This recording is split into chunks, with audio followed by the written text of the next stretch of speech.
Hello, welcome to the show. Yeah. I hope you're all very, very, very well. Yeah, great. Yeah, because we're not. No, we're both very tired. We're both. Ryan pulled an all-nighter in the airport. Yeah, so you get here, but also because we have no time. We're off to Croatia. We're off to Croatia on Wednesday. Yeah. It sounds like a hard. Well, we're making it sound like a hardship. But what happened is we have to have everything done by Wednesday. Yeah, and by everything we mean literally every piece of work that either of us have, we have to have done by Wednesday. Yeah, because the idea of getting anything done when we're away with family and friends is impossible. It was so bad that I was to say it was so bad that I was like, right, I can't sleep. I have to do stuff by the time I get from the airport to here. There was no point in going to sleep for 4 hours and then doing a thing. I was like, try and get some admin did. Yeah. Did I? No. Didn't. So What did you do instead? I stared and looked at airplanes and contemplated killing myself. Yes. I took up a nice little fucking. I took up a nice little chair, you know, the porch, looking out at all the airplanes coming in. I was like, And I was also like the only person in that wing of the airport, you know, like the whole Dublin. Yeah, the whole side, like because I was there so early compared to the others, but like, Aye. but I was meant to go and see. I was going to go to watch Backrooms. What's Backrooms? It's a horror movie. I know. I just realized when I said it, that does sound like a porno. Yeah, it does. Yeah, Backrooms. I've no idea. I've never heard that film in my life. Yeah, some guy's like 25 minutes. All right. Yeah. See, you know, all the horror films are doing brilliant at the moment. Like Hokum, Obsession, and this, right? All Obsession's terrifying. Yeah. Do you know what it is? Do you know what I think it is? There's been so much shit pushed through on the studios. I was thinking about this, that horror movies are now the only kind of ones that you're guaranteed like a young director to be able to do what they want. That's a good point. I think it's the only thing because Obsession was done by a YouTuber that's nearly 30. Your man's a young guy and thing. I think up and coming directors, and most of them are like A24 as well. So that's a really good point. Because like they're not getting a job doing what's in the fucking thing. They're not getting Project Hail Mary or a big studio one. So I feel like the last true kind of indie films that you're seeing right now at the moment are going to be creative films. Are going to be horror films. They're going to be horror films for a while, considering how they're doing. See, considering we're doing Con Air today, do you ever think? I know, like you can. The only kind of two you would kind of place or taken in the John Wick films. Do you ever get just like balls out action films like a Con Air again? Yes. Do you know what I think what's going to happen is I think we're going to go through some terrible little period where it'll be like fake nostalgia type movies. Yeah. Do you know, I think they'll start aiming a couple of films like they're going to make rather than just remake Con Air, which would be, when I think about it, God, don't even want to say that. But, you know, like, yeah, I don't know, not like that, would you be? Who'd you remake Con Air with? Yeah, because you don't want someone too... Who's Cage right now? Because a Chalamet and that, they're too young. Nah, it doesn't work. Because you need someone, Right, let's try and cast this, because I cannot think who the hell would be that. Because you can't go too old. You can't go Liam Neeson, Denzel Washington old. Yeah. And you can't even go Keanu. You can't really go that. But old, isn't it? Who is He's he? a bit old. And he's already been... Who's 40-year-old? Jesus Christ, yeah. Because Pitt's too old. Clooney's too old. Clooney would be good. A bit younger Clooney. Cavill? Hemsworth? See, the problem is Hemsworth seems like it would be a call, and I'm not sure if he'd be good. Mind you, he was very good in that Mad Max thing. Yeah. Like, he was a really good character actor. I actually watched that and I thought, like, you should be doing more bad guy characters. Tom Hardy, maybe, but Tom Hardy's too serious, isn't he? Not that this isn't serious, but, like, it's a little bit... mind you, but then Tom Hardy, it did Venom, yeah. Venom's quite like that. Tom Hardy's probably the best shout we've had yet. That's a decent shout. Yeah. Then who's Cyrus? So you need a serious actor. We need who's playing a villain. So you can't have Lithgow, you can't have Malkovich. Yeah, because they're too old now. Yeah, okay. So you need someone of that ilk that's a very respected actor. Proclivities. Trying to think. Christ. I just immediately, for no reason, started thinking of bald guys, and it doesn't have to be a bald guy. No. Who the fuck? Really? So you need someone. What do you reckon Malkovich is in this? Late 40s, early 50s? I would say late 40s there. Aye. you'd imagine. So who's sitting there as a really seriously good actor? I realise now because so many people are just pigeon like Mahershala Ali oh yeah plays Cyrus the Virus in a remake. Marshall Ali, is it? Mahershala Ali, how do I say it? I don't know. I can't remember. Fucking bastard. No, you actually may be right. I can't tell if it's Marshala or it doesn't matter. Right, yeah, he'd be unbelievable.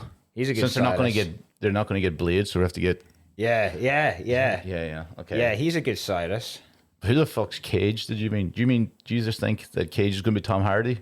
I think Tom Hardy for Cage. Right. Tom Hardy or Hemsworth for Cage. And you can get Cusack. I mean, you could just get Cusack. Smart ass. Austin Butler. Do you reckon he's funny enough? That's a good point. I don't know if he is. I don't know if he's humor enough, just to have that couple of them bits, Yeah. Because there is a certain element of humor to this. There's a smart arseness about Cusack in this. Cullen Meany, perfect. Very funny to have someone do Con Air and The Van. Tell you, I think it'd be quite good as Cyrus if Ali doesn't fancy it. Mark Ruffalo. Do you think? I mean, he is a character. He does a lot of that type of shit, yeah. Mark Ruffalo is Cyrus the Virus. Proper beefs up. I'm actually drawing a blank with pretty much all these because anytime I think of someone, it's like Vin Diesel or fucking, and then it's the other way. It's like your dude from Reacher and War Machine, but he's not. Oh, the big massive dude, yeah. Like, these two, he's not good though. He's not good enough. Yeah. So like, it's like, fucking. Yeah, he's not good. Yeah. He's not good. Yeah. They're going to try and make him Schwarzenegger, and it's not going to work. But what about Jeremy Renner as Cage? And I mean, he's too small, isn't he? He's too small, isn't he? Aye. He is too small. He wouldn't survive any blast. Fucking Cage is massive in this. Cage he is buff as shit. And did you see him in it wasn't this, but Ghost Rider? I seen the thing being shared about him when he was absolutely shredded. Right. In this picture, it wasn't CGI'd.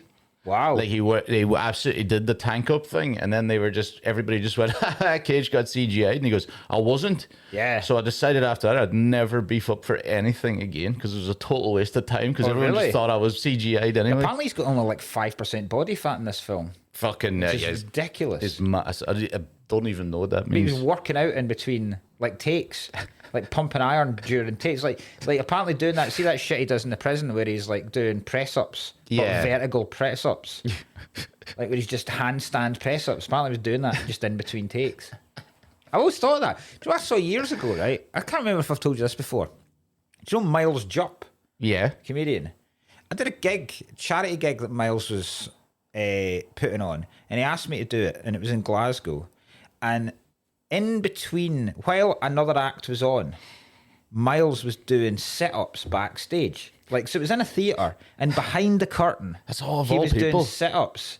And I was like, what are you doing? And he was like, well, I realised that I've got 20 minutes here, and all I'm going to be doing is either sitting on my phone or just pacing about waiting for somebody to finish. I might as well do something that's going to be beneficial for my body. And I was like, do you know what? That's a decent fucking idea. It is. It kind of focus you, I'd say, too. Like, because I always start to think, why don't I do admin at gigs? Yeah. Yeah. Like, I know, like, I have enough respect that I watch people's acts, and if it's someone I really love, I do watch.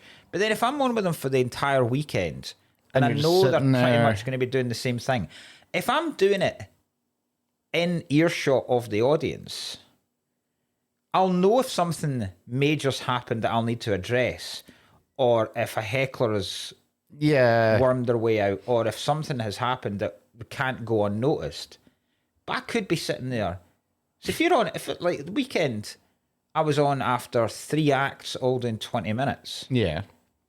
That's a good chunk of time that I could be getting shit done. Yeah.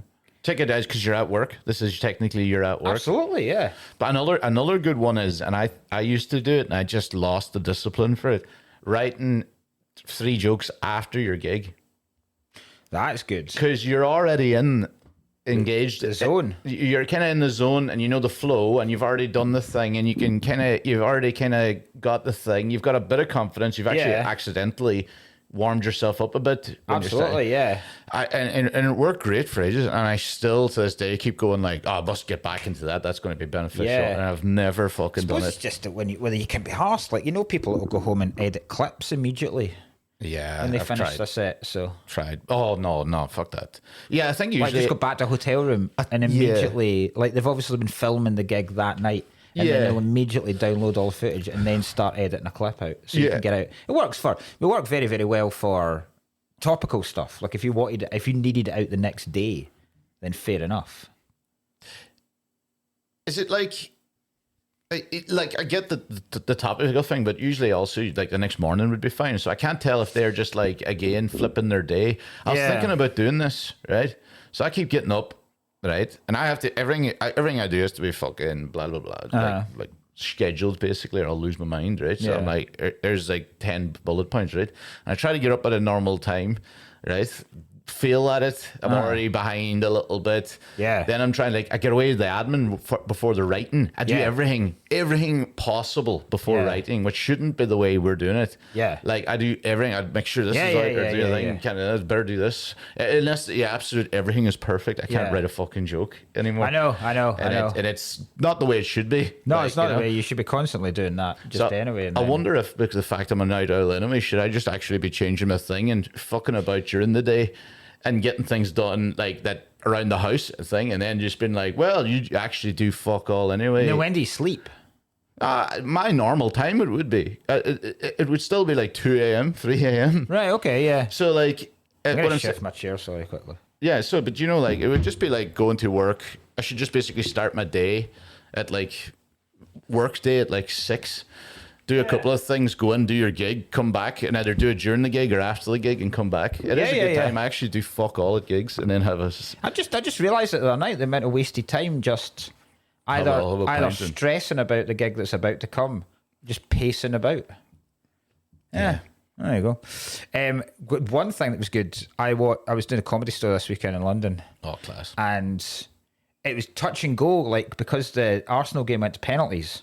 It was a weird balance of trying to listen to what was on because Catherine Bohart was on stage. Yeah. So it was a weird balance of trying to concentrate on what was going on in the gig, but also concentrating on a penalty shootout. Oh, God, yeah. And then I find it fascinating when those kind of things happen because you could tell that some people in the audience were also constantly checking their phone, like watching it like that. Because somebody knew immediately. Because I think somebody said something about Arsenal, and then someone said, "Oh yeah, it's at penalties. Does anyone know what's happened?" And someone immediately went, "They lost." And then there was a cheer in some parts of the room, and then other people going boo. I don't know why you would be. I can't believe there's booze in there. If you're booing in there, what are you doing in there? See, there was one guy. There was one guy in the second row that was an Arsenal fan. Yeah. And the question was asked, why the fuck are you in here? And it took like it was his wife's birthday or something like that. Okay, and you go, still. Yeah. I don't. I'd get divorced. I think you should get. You heard about my hassle this week, my very unprofessional weekend. And I will apologise to the crack den for something I did on Friday and Saturday, right? I was on with, on the Friday night, I was on with Casey... Bolthard, is it? I don't know. Right, but anyway, it was her. And we ended up doing like I met Duck. Yeah. Right, and I got absolutely slaughtered very quickly for absolutely no reason. Like got off the plane, meet him for a pint. He's going on a date with his missus. Right. And okay. I was sitting there going like, I was going to say what? And I was like, fucking guy's getting married in a couple of months. No, it was what it is, right? So we did go and meet her now for a bun as well. And I was sitting there going like, Duck was like, I was like, this is just third wheeling, and he was just like, we'll get packed, don't worry. We had about 7 pints in about an hour and a bit, right? That's intense. It was too intense, right? So I actually thought I was fine. Because I also was drinking then when I got to the comedy club because I was like, I better keep the buzz going. Right? Yeah. Thought I was fine. And it's the first time I've ever stood on stage and the lights hit me and I went, oh no. Oh, I've fucked up. I died because I could barely talk on stage drunk. Was it because you could barely talk? Yeah. Were you mumbling, conscious of messing up jokes? Mumbling. I was apparently saying things like, I was just got a train here, or not train, car, fucking, and then It's like basically that. I've got the footage. I haven't Excellent. checked it. Do you know what? I might put the footage. Do you want to Join our Patreon. Right, okay, there you I go. haven't even seen it. I told Gary to not think. I'll put the entire footage of my set. There you go. I mean, I can't even tell if I did new stuff, so I don't want to spoil it for any Right. thing because but I doubt I even tried new stuff in that state. Right. I hope it's worse than I actually think. Now. Right, okay. I'll make some positive. Don't watch it, because I was going to say to you, We can do I it was going to live. say destroy it. Like, because I think if I knew I'd done that, I would go, I never ever want to see that, because in no way, I'm already going to learn a lesson from it. Yeah, In yeah. no way am I going to make myself feel any better. No, I'm not going to feel I'm better. going to at make all. myself so much worse by watching it. Nah, But fucking stick it up, man. No, Definitely. I'll stick that up on the Patreon. There's another reason to put the Patreon. Like I Yes. genuinely, Gary sent it to me. You know, he was doing the thing. He said the footage in the Saturday morning. He was like, "Here's the footage from the." I was like, "Are you fucking insane? Why are you sending me that?" Aye. Because he was laughing, right? So I was already apologizing to him, right? Saturday comes around, right? Do well in the second show, sober myself up, and just get it together, right? Right. So it's 2 shows on the Friday night. Cheers. It's the first one I died. Second one absolutely went well. Pulled it together, and he was like, we were trying to possibly just replace you, right?" He goes, but we're gonna have to take you off headlining the rest of the weekend, right? Because As punishment. basically, yeah, I was bad. Like Right. I was bad. Like I was like, that's absolutely fine with me, right? As long as I'm, I just don't want to be on stage for the Arsenal game at any possibility.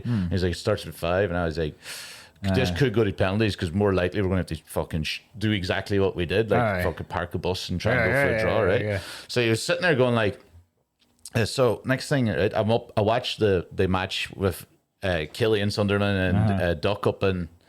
Thing Green room. Killian, up in the Vicar Street green room, right? Because we hooked it up and we had a big TV and everything. And I was like, this is perfect, actually, if anything. It starts coming and realize it's like 93rd minute, 1-1. I'm like, fuck. It's now closing in on 7. That show starts at 7:30, and I should be on stage about 8. Right? So I was like, fuck, 3 hours. I thought that would still be enough to cover all of it, even at the thing. But you know, fucking fannied about before the penalty shootout and stuff like that. So I'm on second, and the penalty shootout's about 2 penalties in, and I'm supposed to be on stage. So Brian's about to go on. I go, I'm so sorry, but there's literally no chance I'm going on stage while this is happening. And after the most unprofessional yesterday, You're making demands. I made Brian go up and pad for another like 6 minutes. Amazing. But Gabrielle missed the penalty. I was like, oh, sprinted Straight on the shit. stage doing thing. It worked kind of well. Completely threw me off the immediate thing. I went straight into the thing, and then came off. And by the time it come off, I was like, that's all right. We had a good performance. But I Yeah. didn't have the thing. 'Cause Jesus. so it was fucking awfully stressful. So yeah, so that was Friday, Yeah. and then Saturday coming in like a fucking psychopath. What a weekend. After thing, yeah. The shows were great on Saturday and Sunday. We'll say that at least. Here's 2 questions Yeah. before we get into the film, right? First of all, something's really annoyed me this morning. Yeah. Really annoyed me. We need to stop turning everything into a musical. What? What's a musical now? So I was get the train here today, and it pulled up at like fucking, I don't know, Kirk Newton or one of these places in between, one of these provincial train stations Yeah. in between here and Glasgow. And I saw a poster for Karate Kid the musical. This needs to stop. You can't just turn everything into a musical now. It's turning shit. Yeah. I saw, so in London at the weekend, I saw posters. Beetlejuice is now a musical. You also got Back to the Future as a musical. Mamma Mia, right? Fair enough. That was always a musical. I get but that. I don't. I'm I'm getting annoyed at the amount of classic, lovable films that they're turning into musicals. Con Air the musical. Con Air the musical, yeah. Do you think it? Do you know what it is? It's fucking, and this is going to come across bad. It's those fucking drama students Yeah. where they love film because they're in drama. Yeah. Then they want to express it in a different way, and their only default mode is let's make it a musical that covers all our talents, and we can show love to the thing. And I'm really wondering, because I've never seen Back to the Future. Now, Back to the Future features quite a lot of music. and good music, yeah. Hugh Lewis, no, Yeah, whereas the Karate Kid doesn't. Yeah. So have they written songs? Like, is there a wax on, wax off musical number? Every Do they song, dance every like- songs I'm turning Japanese. Yeah. 2.5 hours. Because the only song I can think of, well, no, because you've got Cruel Summer, that's in Karate Kid, and then there's some cool Japanese type. Like steel drums and pan flutes. I don't know. All that. When they're practicing the crane I kicks down actually the know what beach. that is. I know what you're talking about now. It's like somebody playing bowls. Yeah. Like Jeez, Japanese bowls, right?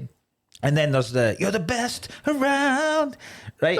So I'm wondering, do they do them songs? But is there also, because I know they do Power of Love, and they do like Johnny Be Good in the Back to the Future musical. Yeah. But do they write songs for?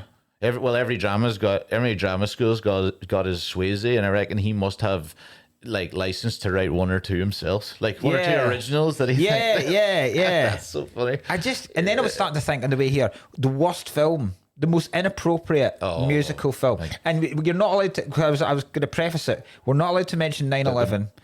And we're not, or the Holocaust. Yeah, the big ones. So I know it can't be Schindler's List. Yeah, everybody goes Schindler's List at the start. Right. Yeah. I think 12 Years a Slave. Yeah. I think 12 Years a Slave musical is the most off-colour, pardon the pun, the most inappropriate musical you could make. You'd have to do the slave music. Exactly. It'd be like, oh. And then how do you tackle... That would sound good for like, you'd be like, for a second. And then you're like... Yeah, either that or Human Centipede the musical.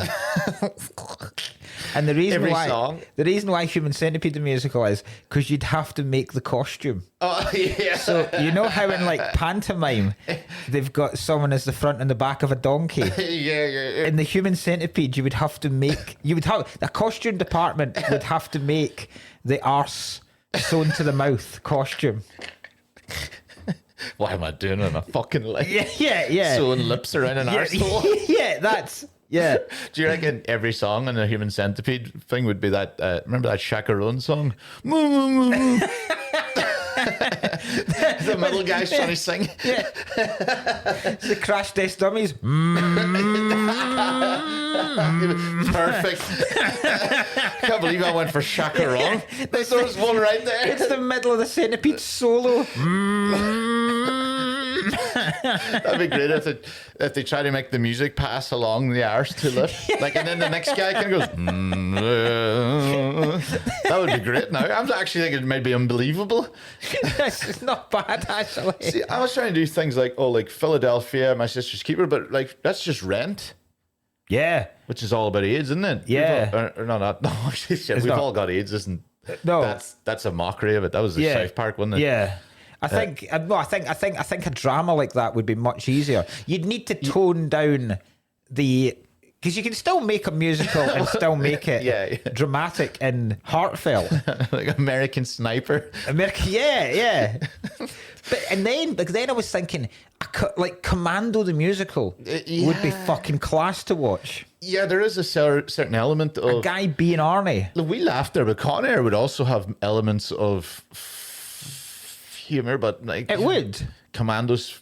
Yeah, I mean, I can imagine like Con Air, like the introduction scene where you're meeting all the villains. Yeah, exactly. Them all just popping on and off stage and then coming together at the end. Welcome to Con Air.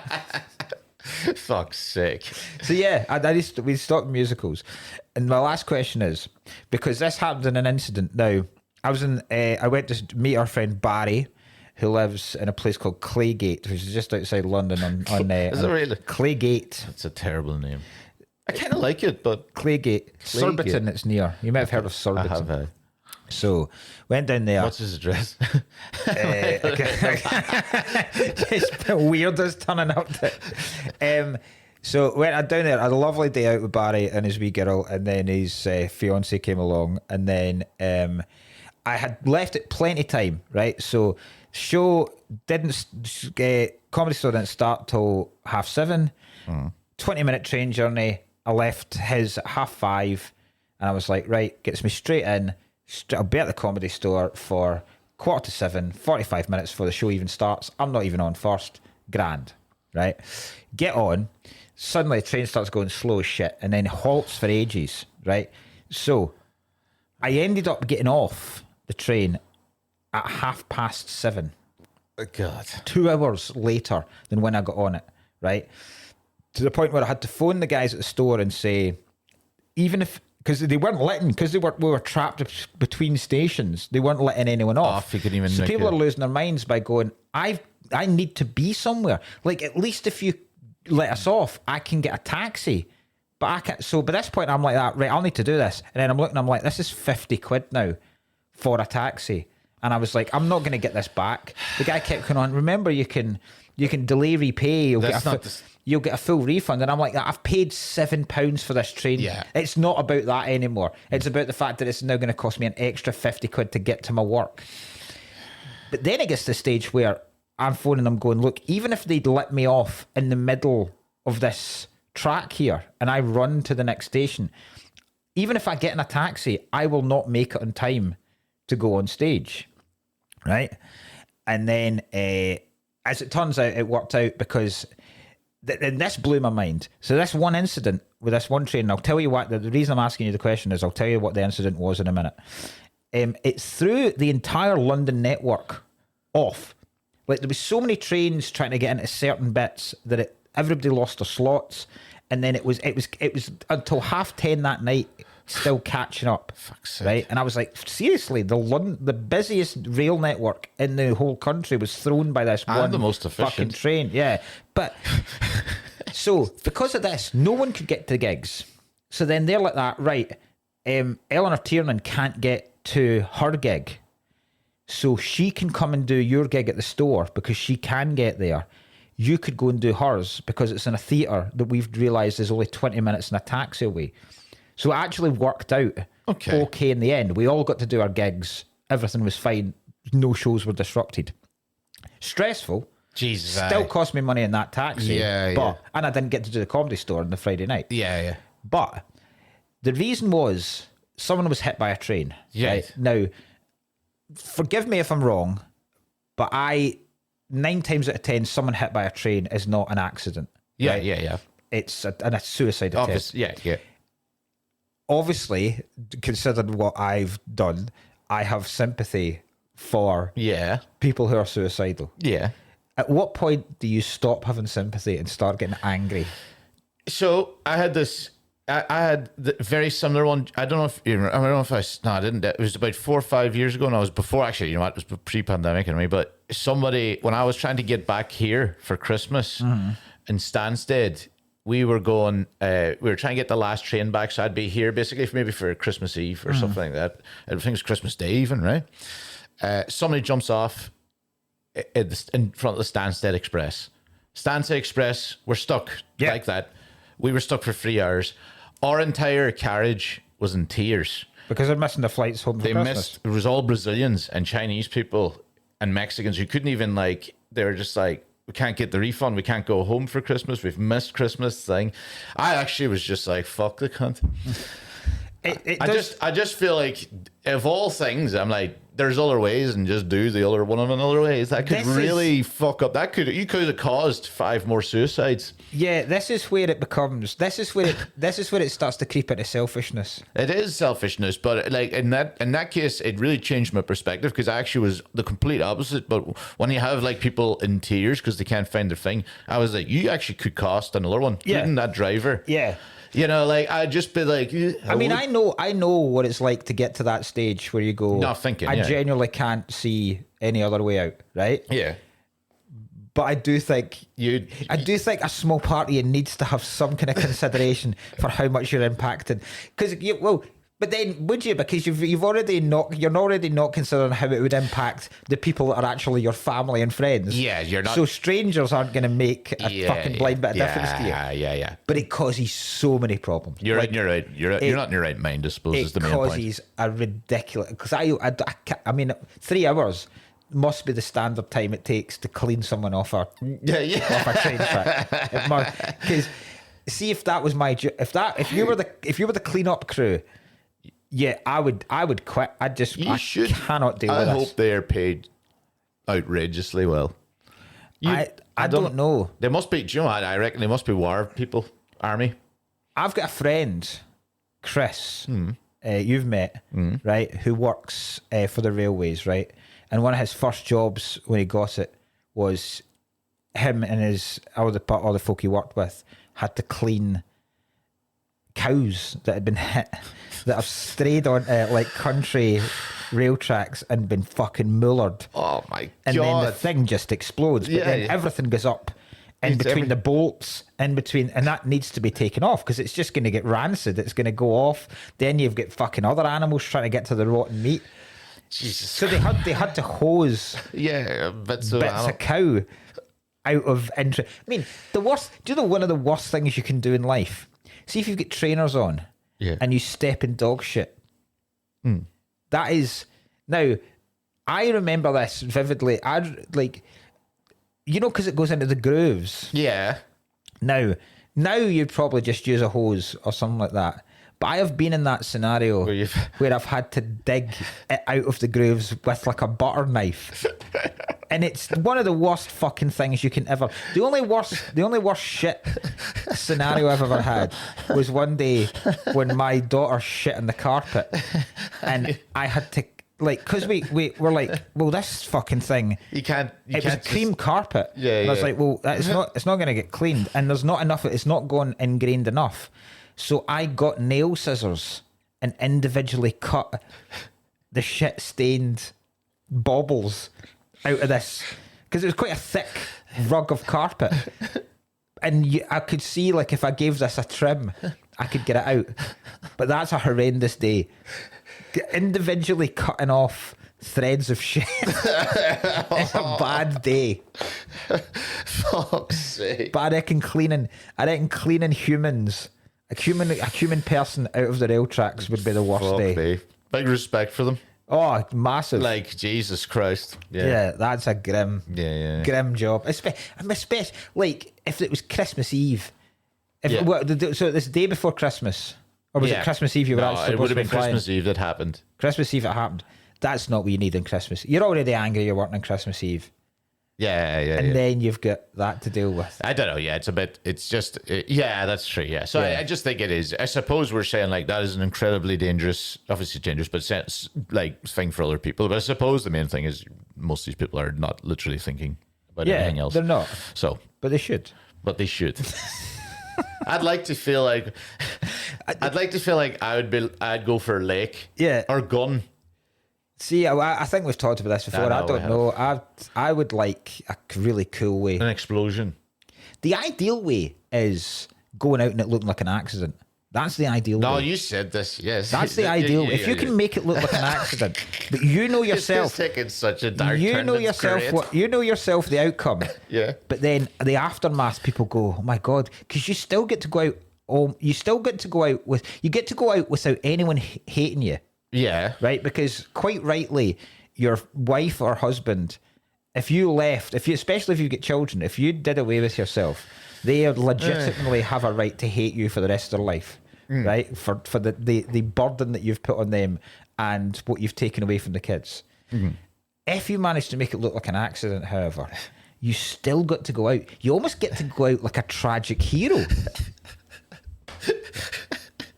Very, very difficult. I imagine incredibly difficult to mastermind. But you'd have to do like, I don't know, electrocution.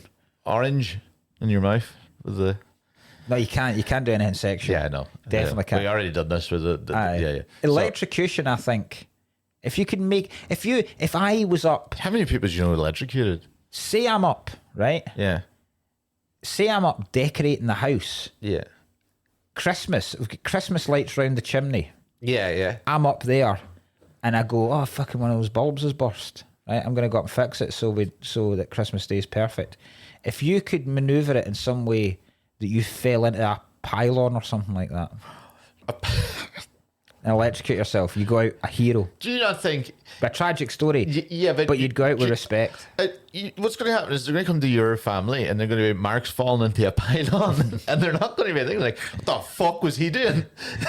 Oh no, you'd have to perfectly maneuver it, like. But that way, you'd go out as a stupid bastard, but you wouldn't go out as a selfish bastard. I think stupid's more attractive than selfish. I just realised that I have actually got a bit that I did in my last special about, and it was just it was just ragging on people that said it was selfish. To call it selfish to think. So I just realised I've just said the complete opposite of things. So I don't even know where I stand on this. That's a very, very difficult question. It's like the great Stanhope bit where he's like, it's the coward's way out. yeah. No, because I don't... It's actually one I don't have too much, like... But you know, like fucking tragic stories always come on this podcast. But I don't know, there's not too many. I know a couple of people that have, obviously, but not like incredibly close that have. Yeah, you know, I know loads of people have attempted, but like and helps people with it. But Jesus, eaten by a pig. Well, that's there's one, like, a way. Gruesome way to go. Do you think that like you just passed out in the back door? Because then covered yourself in. Then you become almost folklore. Then people talk about you. But your memory lives on because they're always like, "Do you remember that fucking guy that got eaten by a pig?" But you're not gonna. Yeah, but it depends how they really frame that, because you could also be like, "Remember the Glasgow pig man?" Oh yeah. So that kind of it does like shift it. But at least you're still a story. You're not a story. No one's a story if you throw yourself in front of a train. If you get devoured by a pig, some people make fun of you, but some people will go, "Jesus Christ, what an unfortunate devoured by a pig." I did. Just one pig as well. Not even a pack of pigs. One pig. One pig with a grudge. What did look like the pig hunted him down? yeah. Wasn't even in the pig's pen. You get like the front door knocks, and you're like, that didn't feel like a hand. It didn't sound like a hand, you know, like a trotter. Trotter's the word I was looking for. A hoof. I was about to say. It's not do you have anything else get eaten by a pig? Why was he in a farm? No, it was in Starbucks. Beaten by a pig in Starbucks. The pig followed him to Starbucks. Then ate him. You would. I mean, you'd certainly go down in folklore. For some reason, I kind of imagine you just being like, right, you know, like as if you were looking out across the Starbucks bench, you know, where people wait to receive their coffees, right? And you're just waiting for a latte or something, but you just kind of like go down like you're in Jurassic Park in the high grass, like a velociraptor. You go, and you just hit the fucking deck, and you can hear people go, "Oh my god!" Nobody helps. Everyone just calls the police because it's such a bizarre thing to happen. They don't know what to do. Fucking pigs getting led out in handcuffs. 4 handcuffs. It's been hog tied out. A succulent Glasgow meal. Dumfries meal. Fuck's sake. Funny. Right. Funny. Let's get to... Hello, you pack of absolute cuts. This is just a little message to say, if you want to support us, we are on Patreon. That is the best way to do it. It's £3 a month, and you get early access to the episodes. You get access to the Discord to even choose the movies, and there is bonus episodes in there. It's a great place to be, and like I said, it's the best way to keep cuts going. We are also a lot of the time on tour. We've even got sometimes Absolute Cuts live events, so it's good to check out our social medias for that. And both of our Edinburgh Fringe shows are now on sale. Thank you again for your support. Let's get to one of the greatest films. That made it look like I enjoyed that. And I went, we need to clip that, make sure that was taken in. Yeah. But really, I was just like, God, if we have that off this whole time, I'll kill myself. Right, one of the greatest films of all time, Con Air. Yeah. Right, I've got a question for us.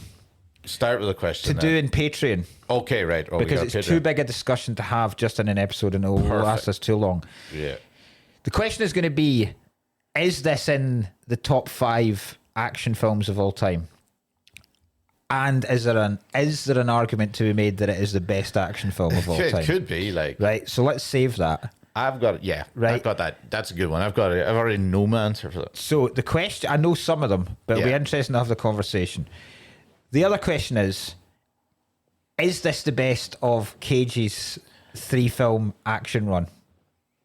Yeah. So, Rock, Con Air, Face Off in that order. That's the order that they're released.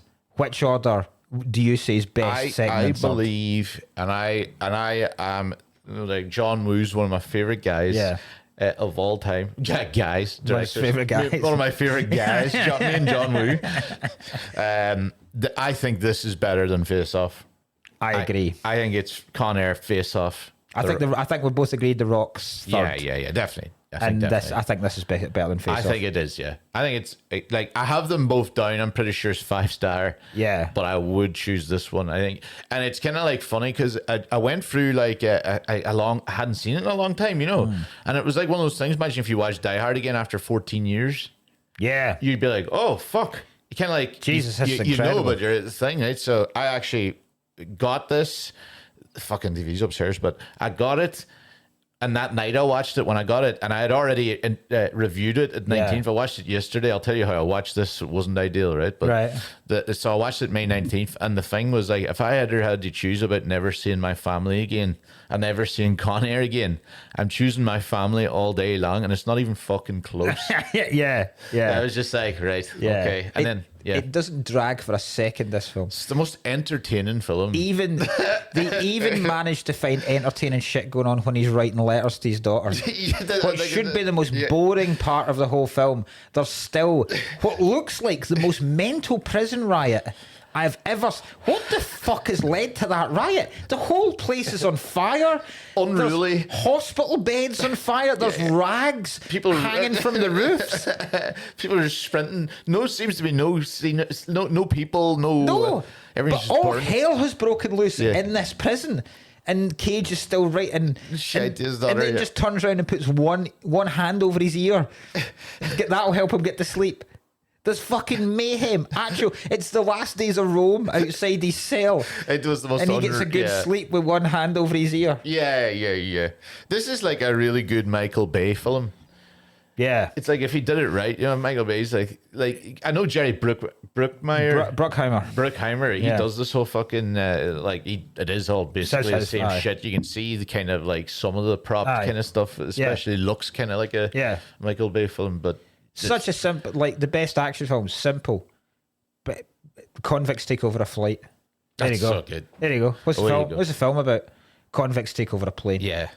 They try and get it down. Fucking brilliant. Yeah. We're gonna have two good guys. Yeah. Two good. Yeah. One in the ground, one in the air. And one ground, one there, and like 8 mental cunts. Yeah. And just sell it on that. Yeah. Works. I mean, there's a huge. I'm not gonna rip into this film at all because I love it so much. But there are a huge amount of questions, huge amount of plot holes that are just utterly ridiculous in this film. Yeah. I mean, I thought these, the song, How Do I Live Without? It's like the kind of theme tune. I thought that was Leanne Rimes. It's not. What did Leanne Rimes do the Coyote Ugly song? But Get back the moonlight. Is that Leanne Rimes? This is Trisha Yearwood. Oh, I never would have got that. Yeah, I don't think I would have for ever years got I thought it was Leanne Rimes. Then I saw the credits at the end, and it's Trisha Yearwood, another country singer. But it just doesn't. It literally within. So I suppose it timed. I think within 3 minutes of this film, he's murdered a guy. Yeah. Oh, it just starts off going into a bar, basically. Yeah, isn't that the first one? So it starts off. What's the first one? What's the first scene again? It first starts off by some voiceover talking about how class the US Rangers are. Oh yeah, and then he's finished his term as a Ranger, goes home. I've got some problems with it. Right, he seems to turn up in a fishing boat. Right, I think if you're from what he clearly is by the medals he's got on, a highly decorated US soldier. I think they're getting you home. I don't think you've got I don't think you've got a thumb a lift from a fishing boat. Yeah, absolutely. I also am not fans. Here's where I don't have any sympathy. I think you're a prick if you're wandering about in your military gear when you get home. Oh yeah. Talked about this before. That people that wear it to weddings. Not a fan of that either. I think you're grasping for free drinks. And compliments. Yeah. I think if you get home from the army, by all means, fucking frame your uniform. Frame your uniform with all your medals and all your stripes on it. Absolutely. Be proud of it. Don't wander about day to day. Change. That's great. I really fucked off that. My mind went to the fucking. Do you remember? I got into a fight with a load of like 70, 80-year-old British Army vets and our Weatherspoons in Edinburgh a couple of years ago with my cousin. Right. With Erin. You know Erin. We were on our hen party back. So. Yeah. But like Erin was like, we were out there and like they started on me about the accent. right? They just started fucking this anti-Irish shit, and I was like, what the fuck? Yeah. Like, I couldn't believe it. And then I started going up to the one guy. This guy is 80. If I hit him, I kill him, right? Yeah. He's that frail and old. Like, he's a genuine war vet, right? Yeah. So there's about 7 of them. I was asked to leave, even though it was these fuckers, and I complained about them before they did to me. But obviously, because they're all wearing their fucking little gay uniforms. So they're all uniformed up. All uniformed Well, up. this wasn't like Remembrance Sunday or something. They've not been to a service or some shit. It was it was one of the days. It must have been one of the days. There was like Armistice Day or something. It must have been Armistice Day. And then they've obviously in Weatherspoons drinking. It was only midday, right? I got kicked out of the Weatherspoons for like, but I did walk up to. I think I grabbed one of them during he had all the medals, and I was like, "Oh, we scout badges." Oh Jesus. But they were so fucking cunt. And of course I complained about it. I was like, can you tell the people sitting in that chair to stop fucking starting on me? Yeah. Like for fucking thing, because they thought I was from Derry, right? Aye. And I was like, because I am about to fucking flip for Derry here, right? And then like nothing happened, and then him and his fucking useless fucking wife came over. One of the fucking wives as well was mouthing. I was giving her some absolute tearing to her, and they were just like, "Excuse me, sir, you have to remove yourself from here. You're upsetting the army vets." And I was like, "You fucking! I came to you to complain about these fucking wanks." You're never winning in that situation. No. Not a Weatherspoons anyway. Yeah, definitely not. So yeah, I don't know whether Cage is just. It makes it seem. See if even if he's come directly from the leaving ceremony of the Rangers, I still think you change. Yeah. And I think I'm not advocating and I'm not condoning the hassling. I do like films where, because it happens in The Officer's Gentleman as well. I do like films where shitebag redneck locals pick on one guy because he's in the military. Yeah, I do like that scene. Okay, right. Because there's always about 9 of them. Yeah, and there's one Marine. Yeah. And he takes them all down every time. I do like that. They're always like, kick the fuck out of rednecks. Nobody will give a shit. They might be racist. Yeah. Sure. Yeah. Your man as well. It's our guy, the guy that starts on his pregnant wife immediately. You know the guy that starts the fight, the redneck. Do you know him? Yeah. Who? That's Waingro. Waingro from Heat. No, it's not. Is it? Kevin Gage. Is that Waingro? That was Waingro, and the I don't know if he's the one that actually ended up dead. You couldn't really see which one he killed. But like, no, Waingro's the main one. The guy that started going, wow, that's awesome. He's just a fucking thing. So he had a fucking good couple of years, because I must have been 95. When was this? 96. This is 96. So yeah, 96, 97. He must have done Heat. He's done Heat in 95, and then oof, that's class. Waingro. He's got one of my favourite lines in this, which is Cage. He goes, "Do you know this gentleman, honey?" And he goes, "Oh, he's just a regular." And the guy goes, "Yeah, I'm a regular hound dog." He's got them bizarre eyes, so I immediately saw him. I was like, "There's Waingro." Yeah. Kevin Gage, I believe his name is. There's a weird threat he makes to Cage. First of all, I do another thing I love, because they always have a line towards the military person where they completely slag off any military conflict before that, and he goes, "Because of pussies like you, we lost Vietnam." And you're like, this fucking bar drunk that's never fought in his life is blaming Vietnam on Cage, right? But before that, he really loses the higher ground, because he throws money at his face and goes, "How about you go and buy me and my boys a couple of rounds?" And I'm like, but you can happily say to the guy, "Listen, you fucking arsehole, go and buy me and my pals." But you can't give him the money. You can't give him the money and say, could you go and use my money to go and buy us drinks? That's not a threat. Certainly, you're not of age. That'd be so funny if he was a really fucked up, after all of this, he was actually just a really fucked 16-year-old, and he was just trying to get him, "God, you look old." He was trying to get somebody to buy him drinks.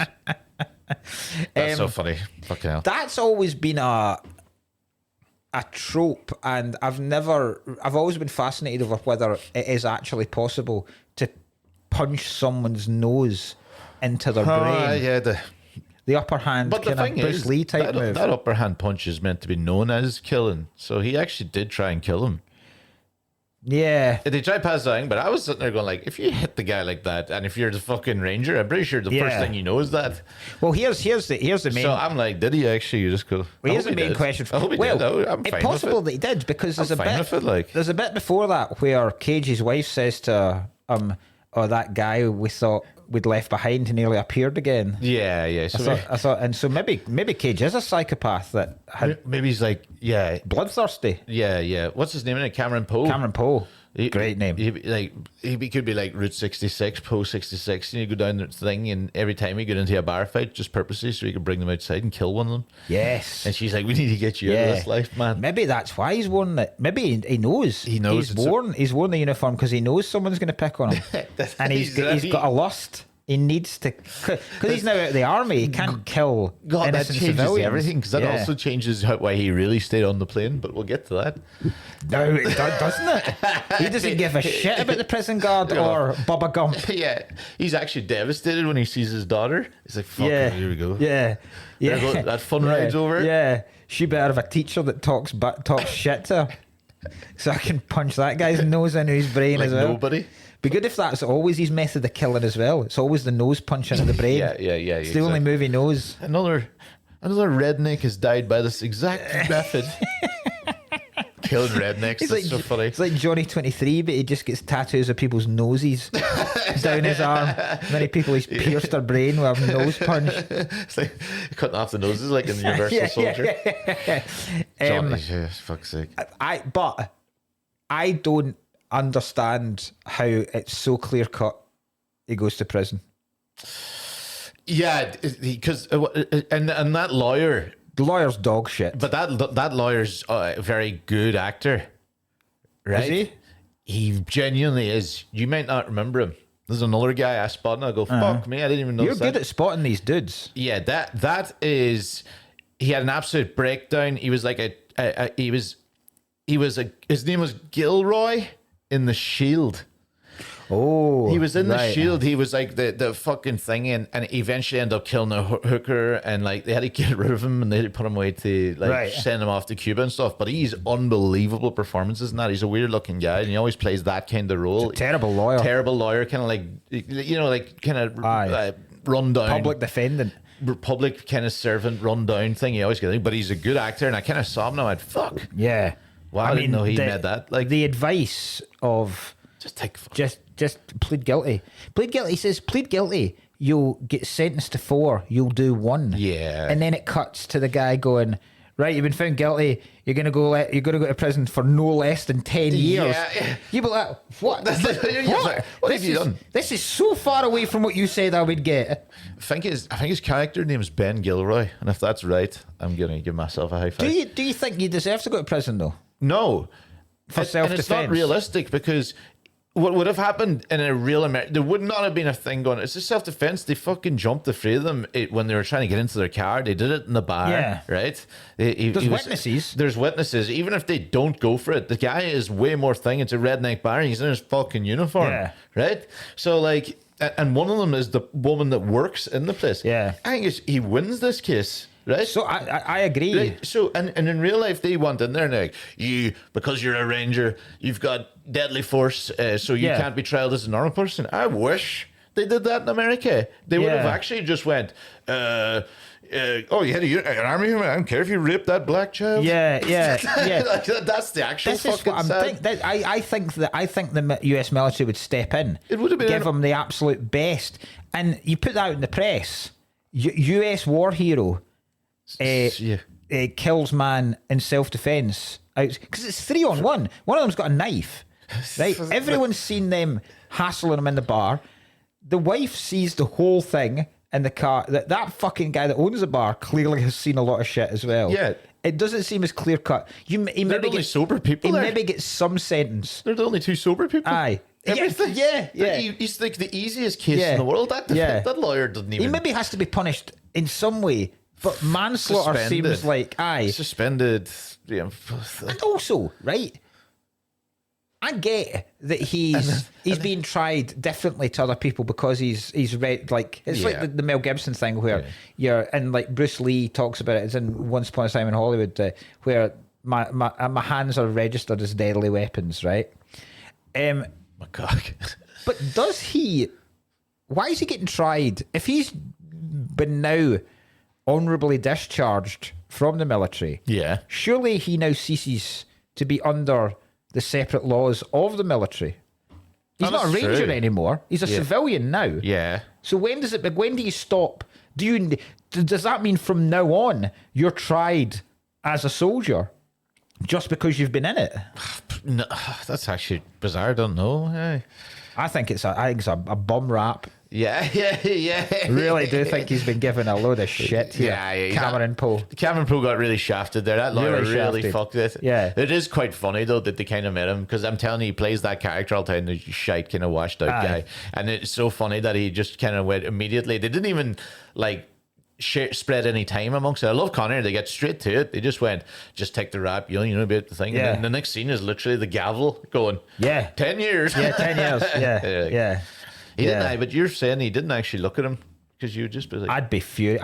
I'd jump over the desks. You'd be like, try to get to the guy. What the fuck are you talking? Told me to plead guilty, you piece of shit. Yeah, fucking the hell? This seems like this hasn't even gone to trial. Get me a jury in here. I'm a white guy in Alabama. There is not a chance I'm getting sent down here. I'm a white war hero in Alabama. I want a jury of my peers to decide. I don't want this open and shut case because you've told me to plead guilty. Guy drops the bottle into the bottom of his brown bag, smashes the lawyer. What the fuck? That's great. So no, terrible. And then the only boring, apart from the prison, is just writing letters and shit back to. Dear Casey. Dear Casey. Dear Daddy. My birthday is July 14th. My daddy is coming home. I'm going to see my daddy on July 14th. And fucking Bubba Gump. Here's a question about Bubba Gump in this. Yeah. What the fuck's he done to be in prison? Yeah. Because the only reason he's on Con Air is he's getting transferred to this new Supermax prison. But he's going into the Supermax prison with the most dangerous people in the entire country. What's he done? Why is he in prison, Bubba Gump? Yeah, I have no idea. Yeah, fuck. He doesn't seem that dangerous. No, he doesn't at all. Why are half of these people on Con Air?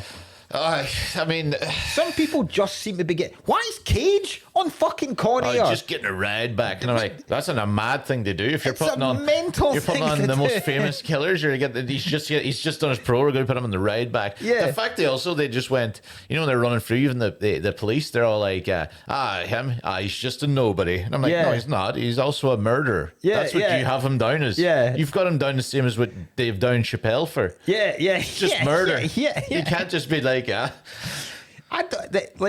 the main question I've always had about this film is there must be a better system than this. If you're opening this brand new super maximum security prison and you're taking the top 10 most wanted and most dangerous criminals in the entire country, surely you don't deliver them all at the same time.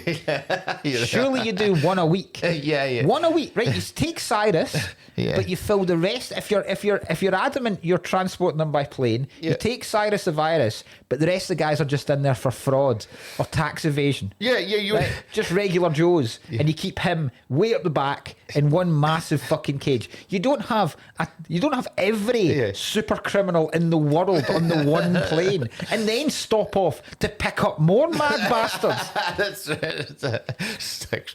Do you know what we need to flight? We need to stop off to let off 4 of these folk. But in the way, just to make sure this flight's as dangerous as possible, we're going to pick up fucking Hannibal Lecter. And we're going to pick up a guy that turns out can fly this plane.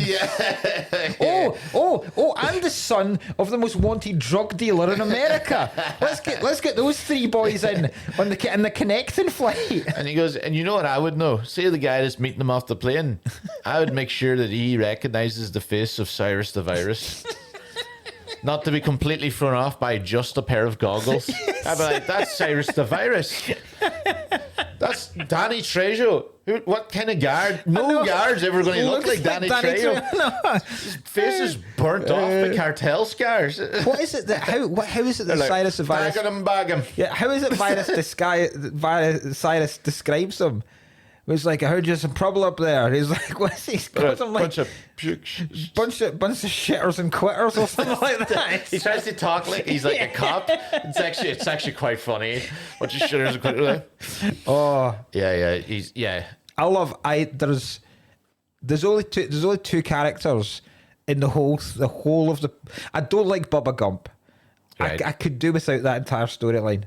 I get it's like a whole Ranger thing. You can't leave a fallen man behind. He didn't need to. We didn't need him at all. He didn't need to save another guy. No. They just, I suppose, needed him to stay in the plane. But he could have done that so that Johnny doesn't get at. We'll get to each player, but like he doesn't. But you're right. It seems a weak thing. Yeah. To make him diabetic as well. Yeah, it just seems a bit.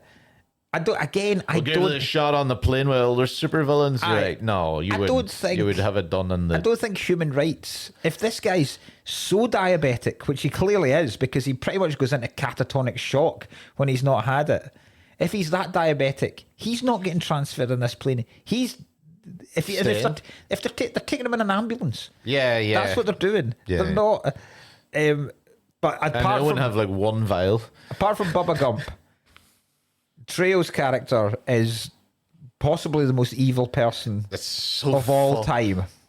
Like I do. He has because he was in the cartel, Danny, in real life. Yeah, wasn't he? He was done. Was he done for murder? Well, because he's the only one in this cast. I was reading about this. He's the only one in this cast that's done time. Yeah, he's got his famous clause. Yeah, what's the clause? He will play any horrible thing, but he has to die on screen. Ah, right, okay. So he dies in everything. So he does actually. Yeah. Does he die? No, he didn't die in Machete, but he's playing a good guy in Machete, kind of. I think he means because he usually is a bad guy. Aye. But he has got a die clause. Yeah, apparently. Like even he died in even Predators. Yeah. When he's like, he goes, I'll play the Colombian thing, but I have to die or be the thing at the end. Yeah. But yeah, he kind of acts as like almost like a prison and criminal consultant on this as well, because he's the only one with any kind of dies in a cool way, gets disemboweled. Yeah. Do you call it disemboweled if you just lost an arm? No, disemboweled your guts come out. That's it. Aye. Dismembered. Dismembered. That's what it is. Yeah. Dismembered. How does he? Does he get dismembered by the propeller coming through the plane? Is that what cuts? I think it was. Yeah. Is that what cuts his arm off? Yeah. There was one or two deaths that weren't 100% clear. No. He died odd. Ving Rhames also, I was like, well, I kind of got what happened, but it was kind of like, how does Ving Rhames die again? He's in the back of the fucking the fucking truck. They're in the fire truck, and then the motorbike crashes in. So he does. Blows up, but he's like, what? Oh, so he was hanging off the back, and he just kind of caught fire, and he just fall off. It didn't really make it clear. I'm not a huge fan of how Malkovich dies either. I think it's unbelievably it's funny. I don't quite understand where this construction site comes from. We have to get to the death, because we've not gone that far out of the Vegas Strip here, and suddenly we're in this quarry. We're in this Idaho construction site where things are getting pummeled by a massive hammer in the middle of the night. Yeah, the thing's operating in the middle of the night with nobody around. By Trejo's Trejo's character, I find the worst. Johnny 23. Yeah, I find I don't think many people would be happy with that character now. No, he. Do you know what his is as well? Because the reason why he's worse, even though there's like they're all murders and pedos and shit, his seems so premeditated compared to like the other guy's a complete psycho. He seems like he's actually tuned in and just the pure evil. So his character, if you don't know what we're talking about, his name's Johnny 23. Yeah, and he's got a heart for every person he has raped, sexually assaulted. Yeah. And then he makes a joke that if they knew the truth, they'd call me Johnny 600. Yeah. Then he threatens the female prison guard and says she's going to be the 27th. It's 24th, sorry. Yeah. But he's so single-minded. Like I don't want to get too horrible about it, but he loves rape so much that he happily leaves the chance to just walk away and go free so that he can have one more. Like that, he's so focused on getting to this prison guard that he actually walks through the gunfight so he can get back on the plane. Yeah. It's insane. It's insane how single-minded he is in his crime. Yeah, Jesus Christ. Literally just does it for the love of the game. It is like literally. He had his moment to get out, and he just went, "Oh my god!" Or else he was like, "Oh well, if I'm going down, I'm going down in swinging. style, in style, swinging." Yeah. So I don't like his character. I don't like the. It's mental. You're right. It's too fucking crass. Yeah. It's too crass of a character. Yeah. That I don't think they would do it now because they'd find it so fucking just crass, like it would be. Trying to do the cross-dressing character now. Well, what's the point? There's a couple of ways I look at this cross-dress character. Number one, obviously they'd make it flamboyant and stupid and pass it off as like a fucking like again the cross-dressers can't even deal with the fact that they're in the middle of a get out situation. They're like, oh my god, I have to go find a dress. Like that's obviously like just pretty much offensive, right?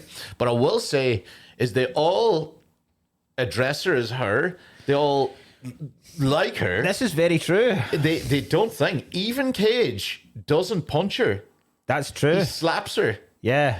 And like I was like, right, well, in fairness, a lot of it's quite progressive out of nowhere. Do you know what? I didn't even think of that. It's like they all think, like, even when he comes to Cyrus, he's like, no, get there, get a gun. Away you go. You're like everyone else. They are very, very inclusive, the criminals. So very inclusive. They're so inclusive. Even, and Cage is so inclusive, so that's fine. Now, obviously, it's a bit crass to be just doing things like, can't fuck in the middle of the fight. But mind you, the reason why I don't think it's offensive is the same reason that Cyrus the Virus isn't the same as me, Like, it is a mental person as well. It's a literal killer or thing on a supervillain thing. So at the same time, you're like, right, so it can be crass and over the top because it's not actually supposed to be a real full representation. Yeah. But it is funny that they treat with respect. Yeah.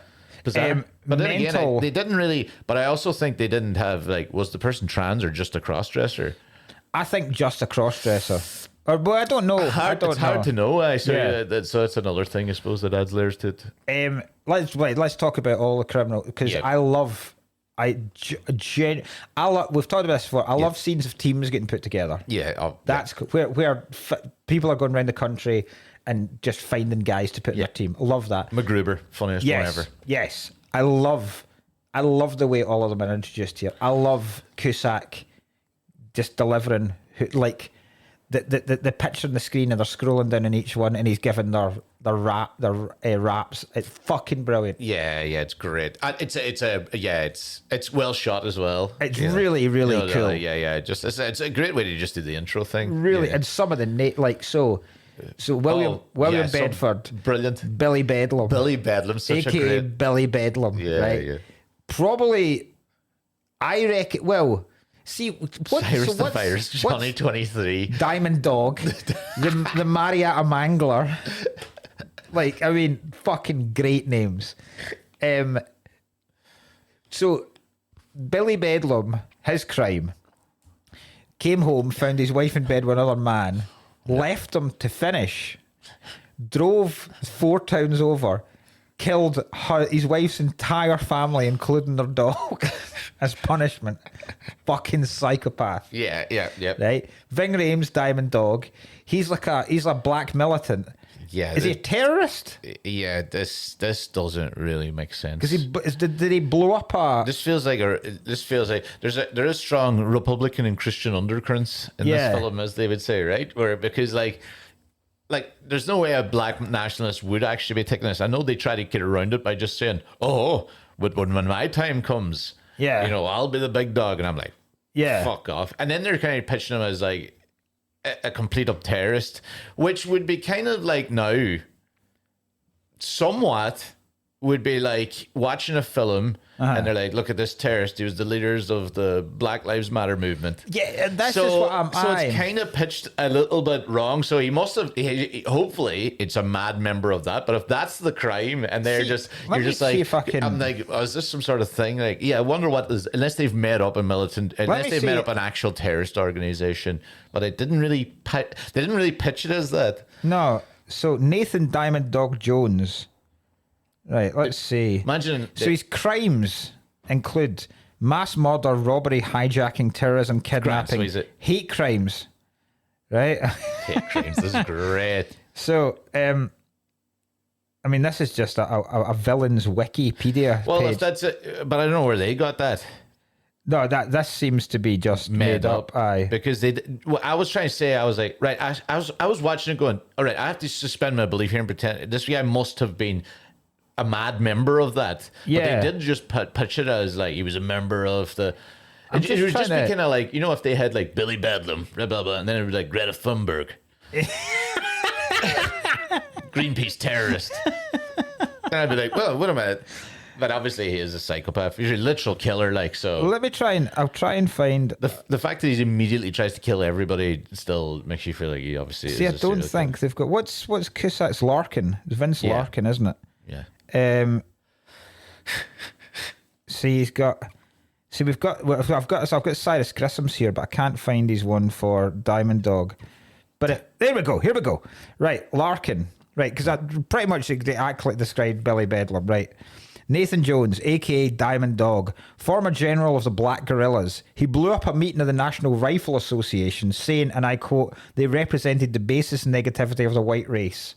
Right, so he is a terrorist. He has blown up. I agree with that. It is the NRA. Yes, we can agree with it or not, but he is technically a terrorist. Yeah, okay. Yeah, he's done the bomb, yeah. He wrote a book in prison called Reflections in the Diamond Eye. New York Times called it a wake-up call for the black community. They're talking to Denzel for the movie. Fucking brilliant line. Brilliant line. Brilliant, yeah. So Then- I don't really, I kind of like this guy. Yeah. On paper. Now, obviously, they just pitched him and he's killing people left, right, and centre, but so. Yeah.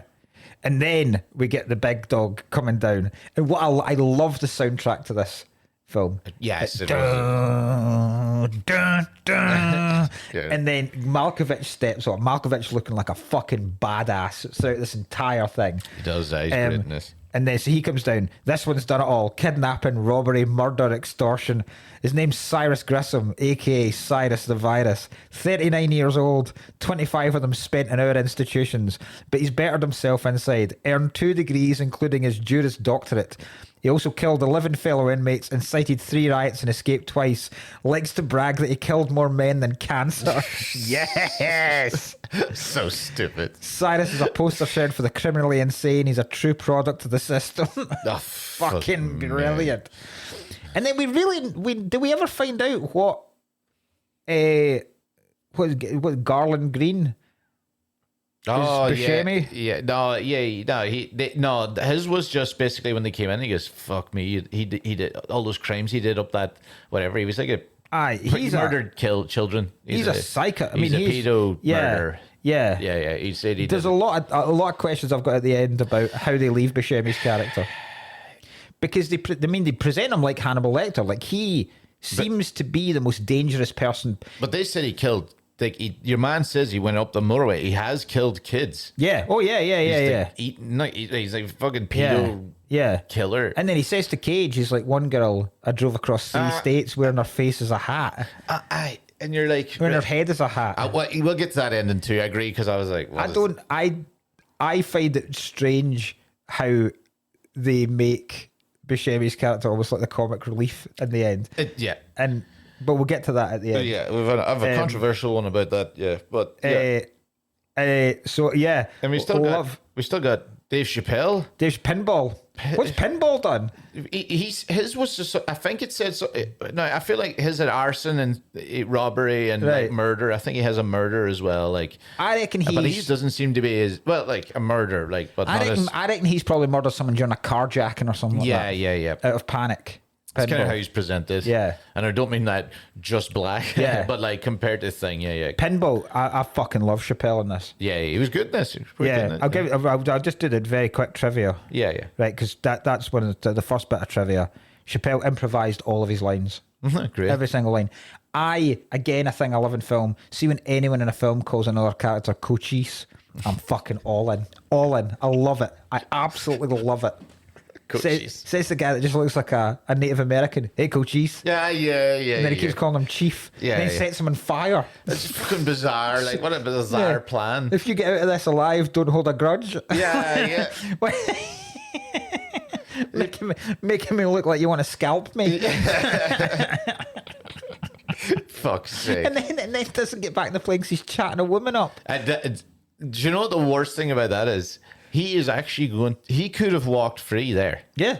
Because he's in chatting with a woman. Yeah. Everybody is like, fucking whatever. He literally could have just walked out the back door. I think he actually would have just got away. Trying to get his hole. He's trying to get his hole. But the fact that he heard the plane and started running, he could have even just went and then realised what happened and just go back chatting to her. He absolutely could. Everything would happen. And the police would go in and be like, oh, fuck, we were in here. What's happened? I think he would have nearly walked free. He's dressed like a US Marshal at that point.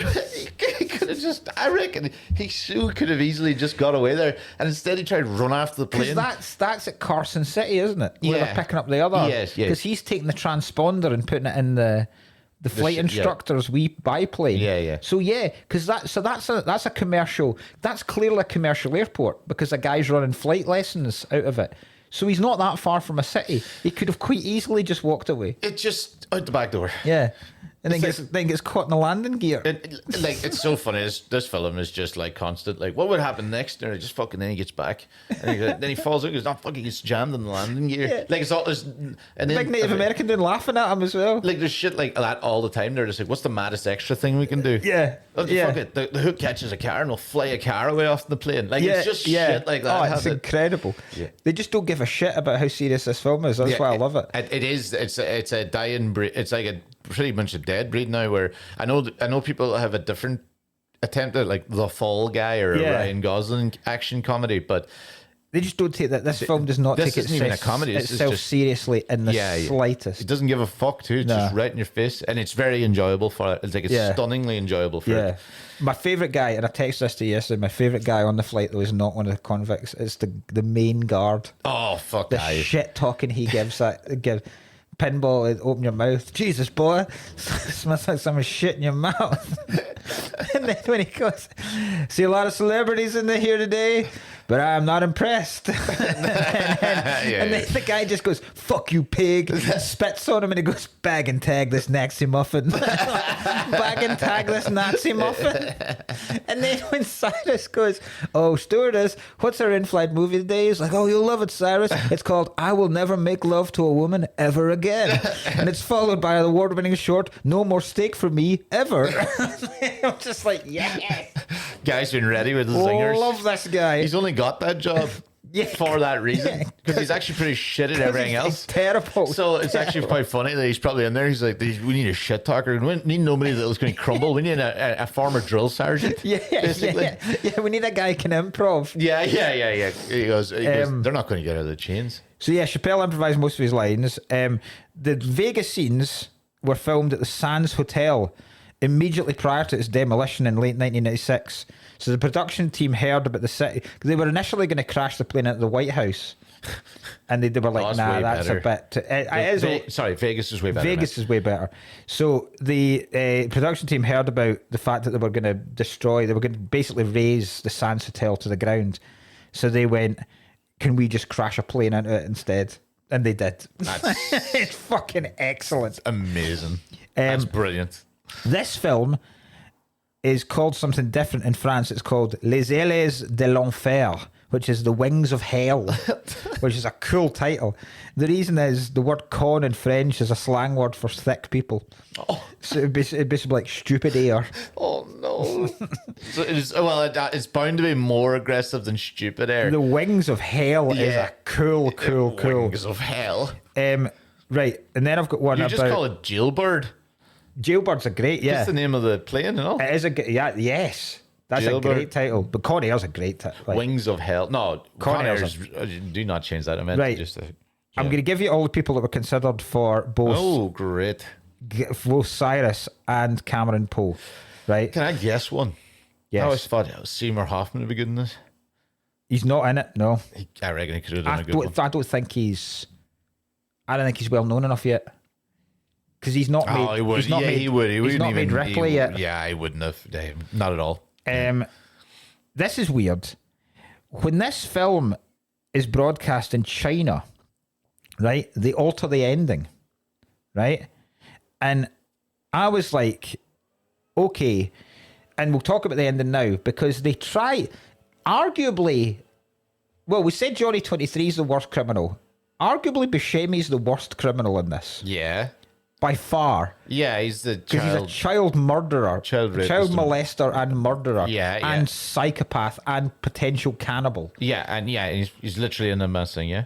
It ends with him playing craps and drinking a cocktail, inferring that he's getting off scot-free. And it's a wee laugh, right? It's just a wee laugh and going, oh, there he is. Lol. What's he like? Yeah. Right, which I was like, what?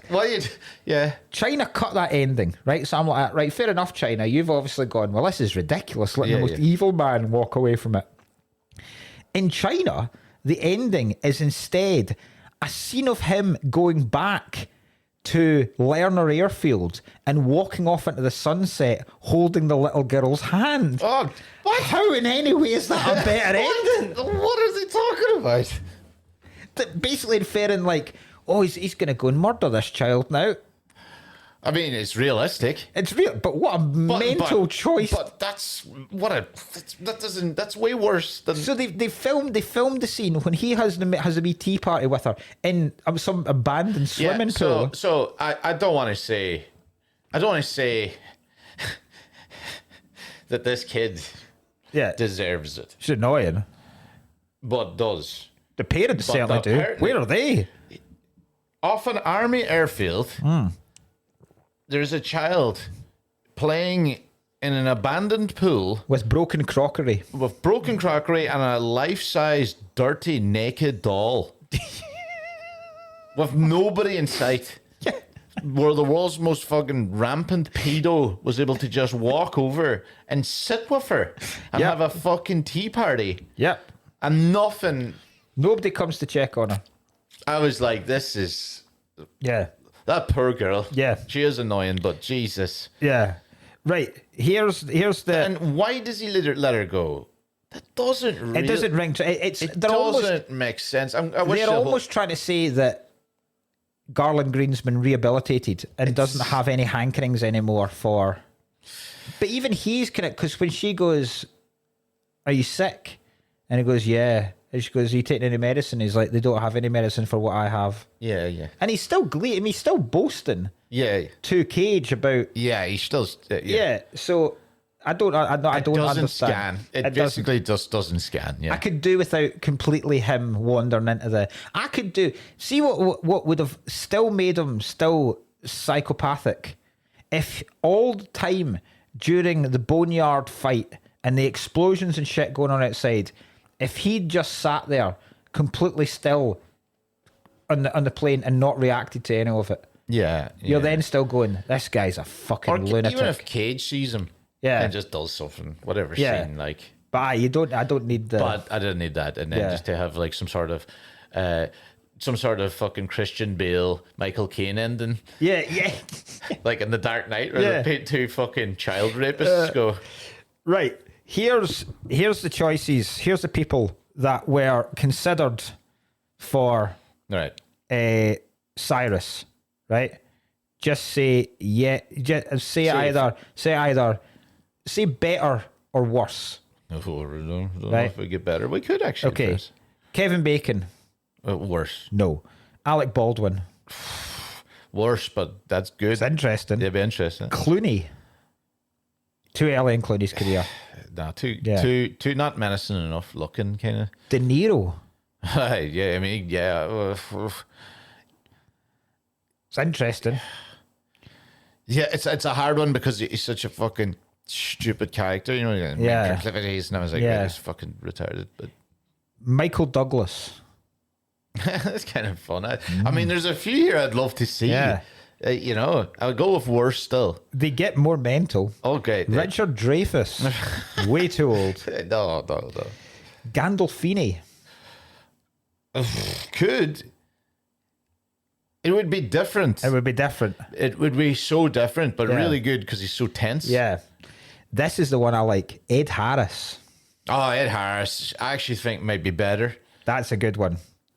Ed Harris would be, yeah. Yeah. I love Ed Harris. I think he's a big fucking wank or whatever. No, I'm thinking James Woodham. The other ones that Right, I mean, there's way too many. There's like Travolta, which is ridiculous. Nicholson, I think, is ridiculous. Tim Robbins is a bizarre choice.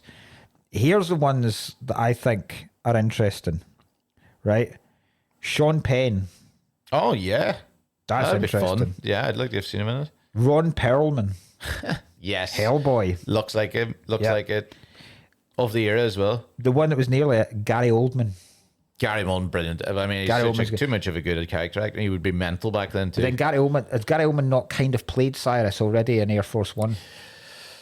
Yeah, and I mean, like he's also the mental bad guy in Leon's that year as well. Yeah. and Yeah, too many and bad even, guys. Even Drexel from True Romance would have been just Yeah. before this. So yeah, Right, here's the other Good ones. though. Would Here's have the been other ones for Cameron Poe.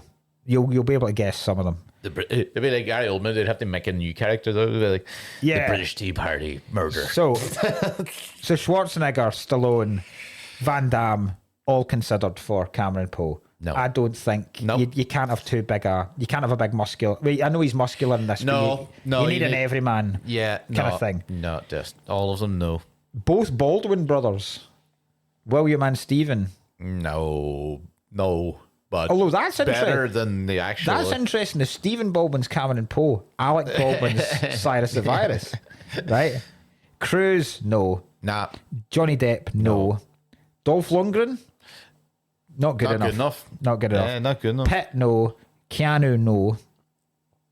Kurt Russell. I mean, Keanu, you would see it, but he's not. It doesn't work. He would be able to have to do Larkin's part. Yeah, I would see Keanu in Larkin's part more than anything. yeah, Cusack's. yeah.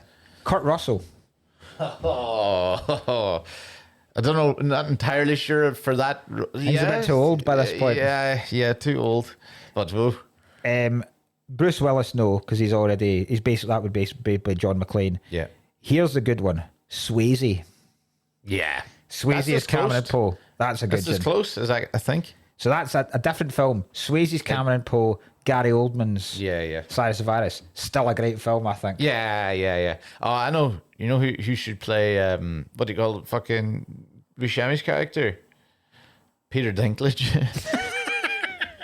They have to get him a booster seat for the plane. He's an IDI with a kid. So, they end up giving him the child's meal. Fuck's sake. Oh, Jesus. Right.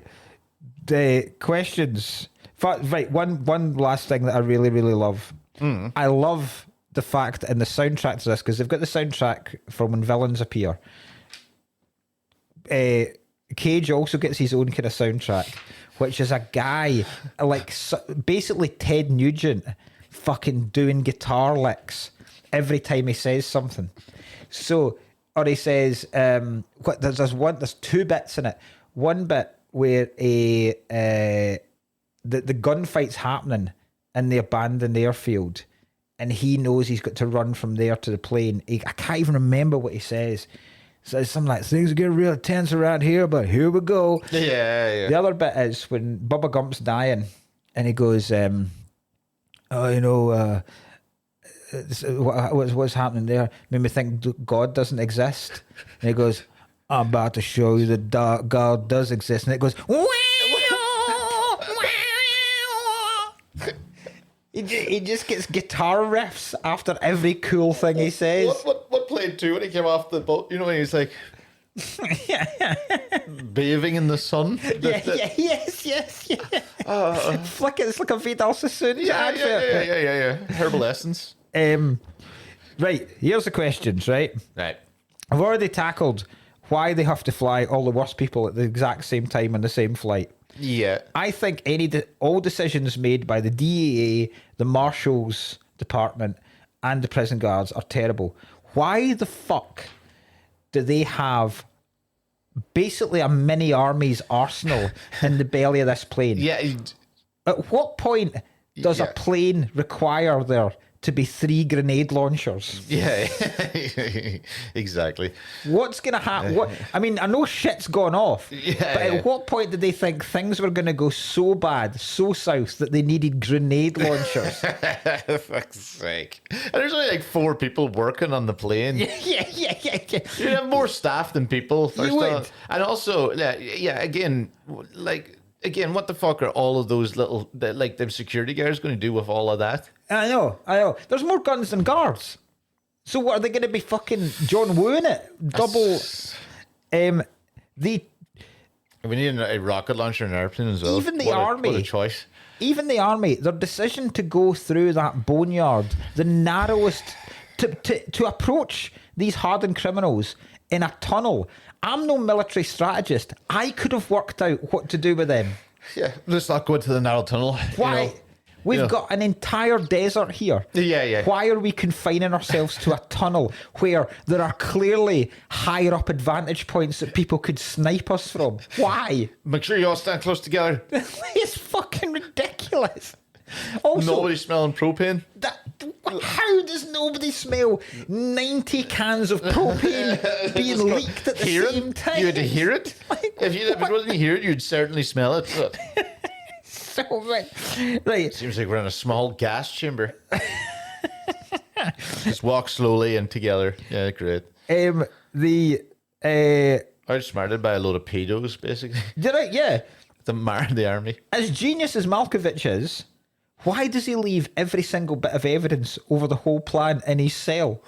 Why not destroy it all? Why brick it up? That fucking stupid. That fucking thing where they try to make it way more complicated. Well, like the Da Vinci Code kind of thing. Where he's like, the ice out, and you're like, what? None of that was needed for it. You says don't land Carson City.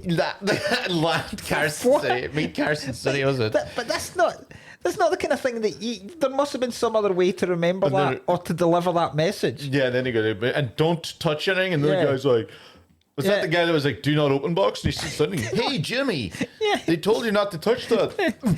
Do not open box. Blew all through them. And then it's got like that liquid mixture thing that's in Die Hard Die Hard with a Vengeance. Yeah, Die Hard 3. Yeah, the fucking, yeah. So Malkovich doesn't escape with stupid plans either. I mean, even the plan to start just to have a little metal. Thank God they only had handcuffs on. Yeah, because pulled it out of the thing, and then he runs up and. I don't buy that you could pick a lock. I've never bought in films that you can pick handcuffs that easy. Yeah, maybe. I think they would be made far more difficult. You need to be a magician. You can't. You shouldn't be able to pick a hand lock with what looks like a bobby pin. Yeah. Do you know what I mean? Yeah. So that's stupid. Why? The last one's a question rather than a confusion about it. Why does Cameron Poe's wife even bother not just shacking up with somebody else?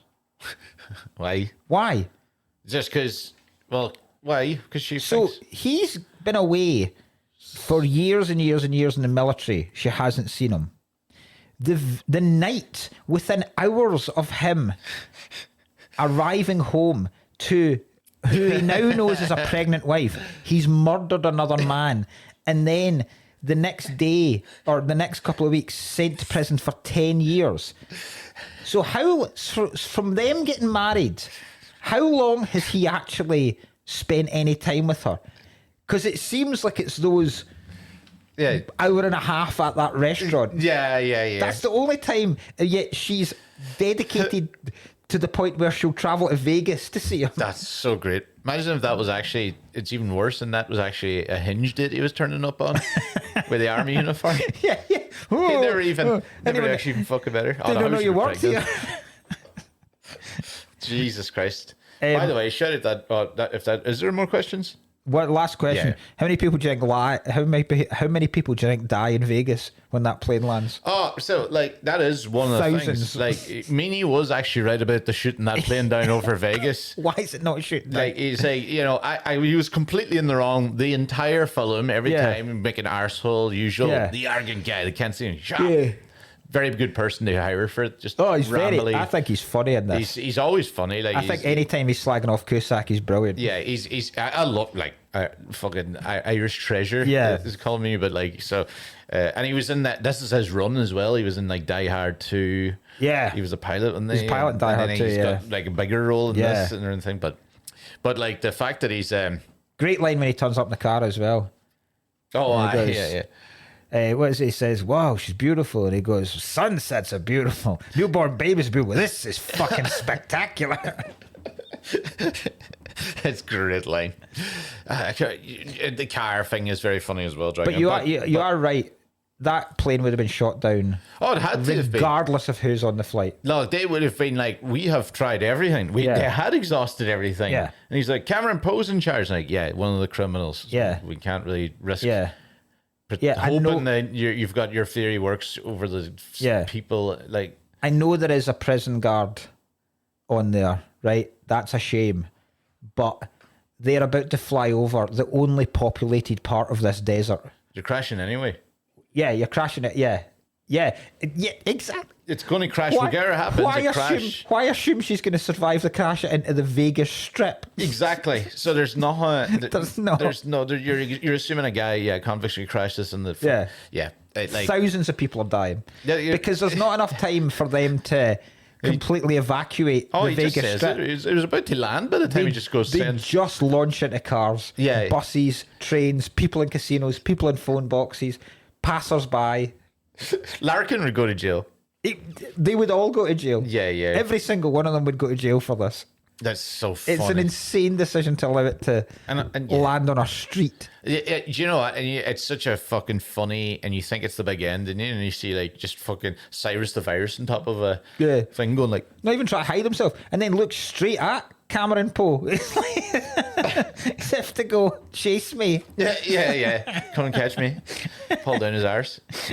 Yeah, ridiculous. Obviously, with the funny thing. I think one of the funniest things, I still to this day think that one of the funniest scenes of all time in any film is when they chuck pinball off the plane. Oh. Like, I think it's what, like, that to me is some shit. Like, another scene quite like it is, I love it in The Nice Guys.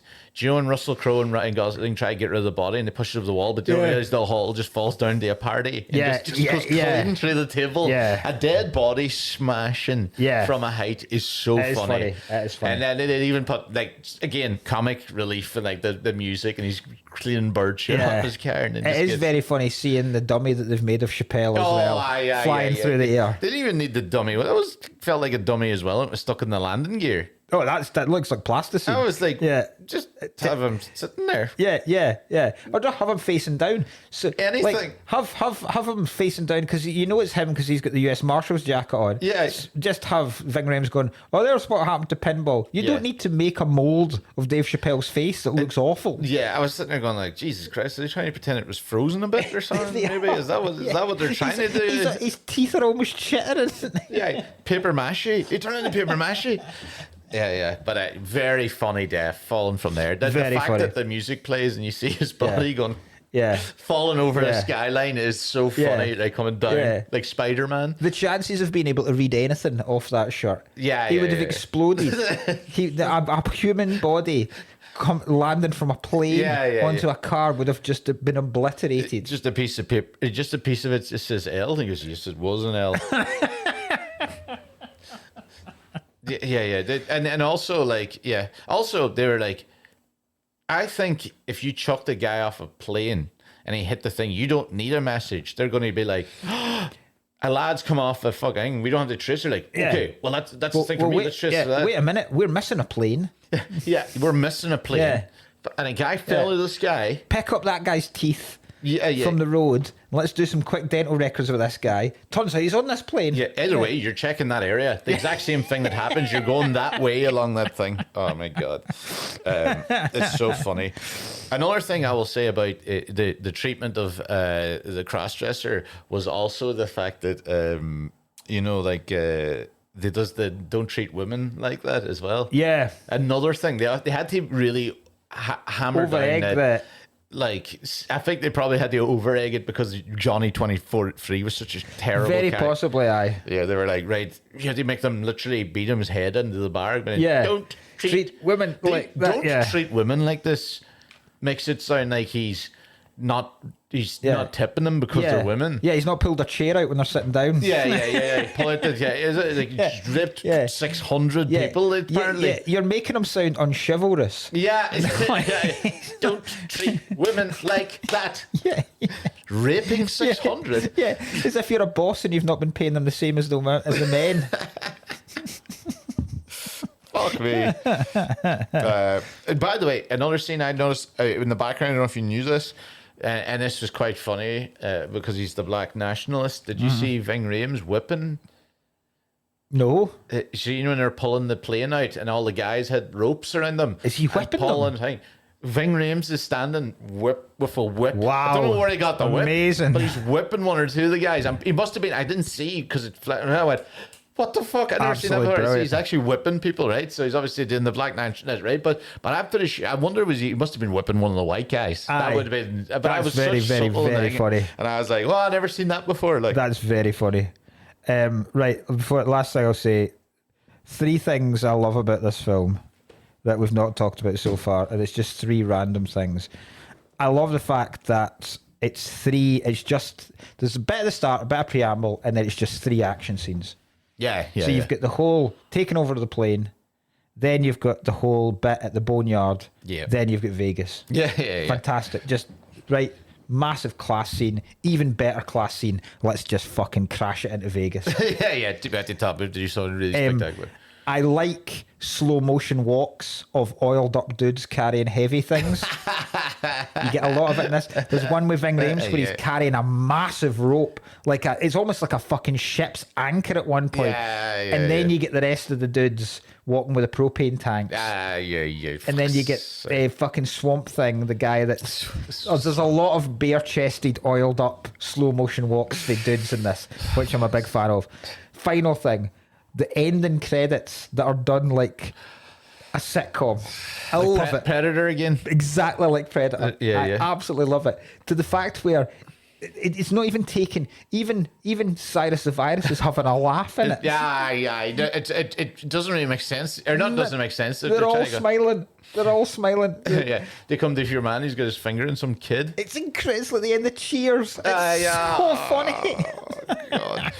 I think one thing, the good explosions is one thing. You always appreciate a good one. But also, Nicolas Cage flies 4 times. Yes. And I love the one, he even gets higher and higher. Like the last one, he's basically grasping air. Like, yeah. Cage has got some good. He'd be torn to pieces. There's a few he just jumps out, and like a building completely, that little wooden shack completely explodes. Yeah, and he's like, "Oh, he just made it out the window," which wouldn't in real life that would mean nothing. That just means you get obliterated 1 meter away. Yeah. It's the fact that he went, "Oh, he just made it out the window," even though the whole building exploded. And also get cut to ribbons going through the window. He'd be in pieces. He'd be in the same state as fucking Dave Chappelle, basically. But some Cage stuff in that. Cage's accent in this gets ridiculed. I love it. I love that. I wouldn't ridicule it. That's great. I love the mullet. Shite. I love them. That's a mullet. That's a proper mullet. Yeah. I love that. I don't think I would have liked him to do one more roundhouse kick. He only does one. He does one roundhouse. Yeah, it didn't really fit in with it. I go, was that part of the Rangers roundhouse? Because roundhouse is pure for show. Yeah, roundhouse kick with a white vest on and blue jeans. Awesome. Tearing jeans.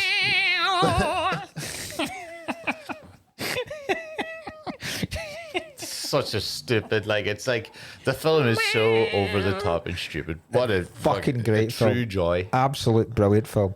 Right, next week, back on track again. We're going to take it back to what our original plan was, which, because we've had no deaths and we've had no things to do.